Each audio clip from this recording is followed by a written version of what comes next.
'విరంచి' అనే ఒక short film ఇప్పుడే చూశాను. షార్ట్ ఫిల్మ్ చూసిన తర్వాత నాకైతే నచ్చింది. ఎందుకు నచ్చిందంటే ఇదొక కొత్త కాన్సెప్ట్ తోటి చాలా తక్కువ నిడివితోటి ఒక షార్ట్ ఫిల్మ్.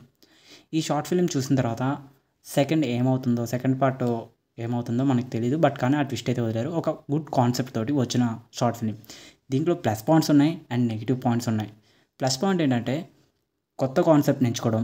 నెగెటివ్ పాయింట్ ఏంటంటే కొంచెం ఫాస్ట్‌గా వెళ్తే బాగుండేది. అండ్ లవ్ ట్రాక్ కాకుండా కొన్ని డైలాగ్స్ ఉంటే బాగుండేది. బట్ ఎనీవే నాకైతే ఈ షార్ట్ ఫిల్మ్ నచ్చింది. స్టోరీ అయితే చాలా చిన్న పాయింట్ తోటి ఇదొక డివోషనల్ ఎలిమెంట్‌ని ఒకటి యాడ్ చేసి ఫిల్మ్‌ని మొత్తం నడిపించారు డైరెక్టర్. సో ఎనీవే మీకు గనక కొత్త కాన్సెప్ట్ తోటి వచ్చిన షార్ట్ ఫిల్మ్స్ నచ్చితే ఈ షార్ట్ ఫిల్మ్ మీకు తప్పకుండా నచ్చుతుంది. యూట్యూబ్‌లోనే అవైలబుల్‌గా ఉంది. అండ్ మీరు కూడా ఒక్కసారి ఈ షార్ట్ ఫిల్మ్ చూసి మీ ఒపీనియన్ ఏంటో కామెంట్లో తెలపండి.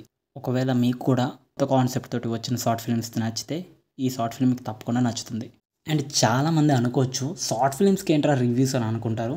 కానీ కొన్ని షార్ట్ ఫిల్మ్స్ ప్రమోషన్స్ చేసుకోవు కాబట్టి కొంతమందైనా ఎవరో ఒకరు చూస్తే వాళ్ళు రిఫర్ చేస్తారు కదా. అలాగే నాకు కూడా నా ఫ్రెండ్ సజెషన్ ఇచ్చాడు.